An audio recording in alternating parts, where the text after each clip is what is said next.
Hello, I will be explaining the model e-learning interface I made to teach young adults about aspects of sound technology, and I've used reverberation as an example.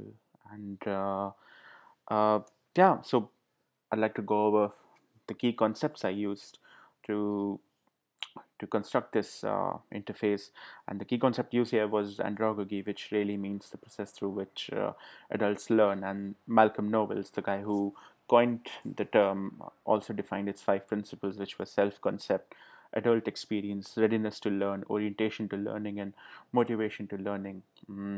I will not be going over all of them because this will be another topic to talk about, and it's like too much in detail. Though I like to point out that to design the parameters of the game, I used other studies such as gamification, problem-based learning, and TPAC model. TPAC model really meaning technological, pedagogical, and content knowledge model.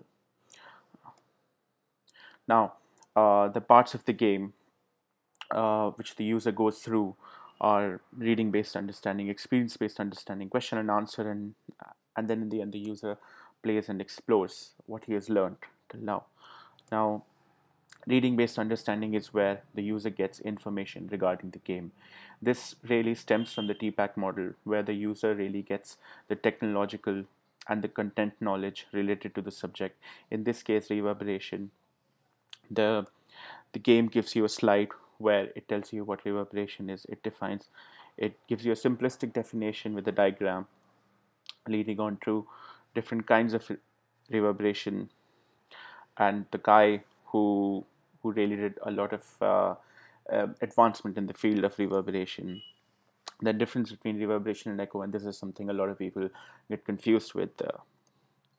Some more information regarding reverberation and the types of like the factors that are affecting reverberation of a room to make explanations more clear for the users, and the parameters of artificial reverberation.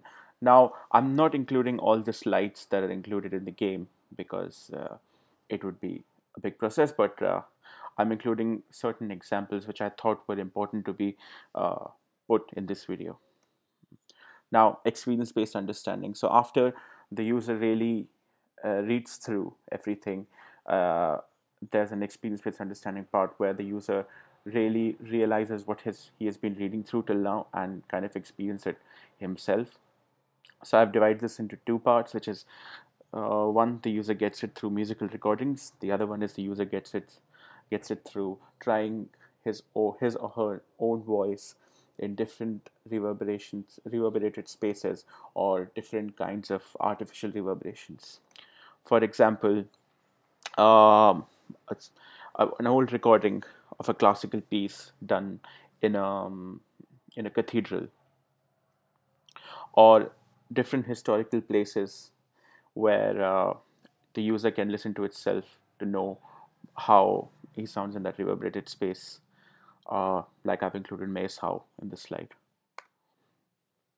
Now, this is where the user can try their own voice on Spring or plate reverb.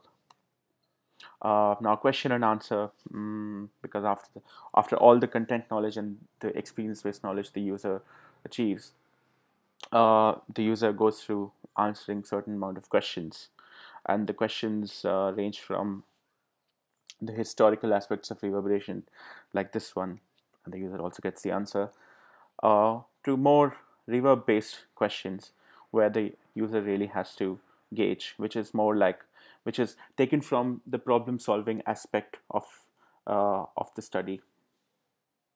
And the user also gets an answer with the explanation behind it. Uh, Another example of problem-solving question.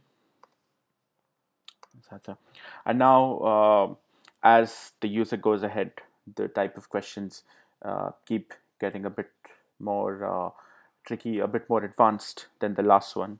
So in this one, the user, since reverberation is also very artistic, the user doesn't really get the correct answer in this one, but the user has to gauge how close he is to the answer to really understand how reverberation works with different parameters which have been explained in the previous slides.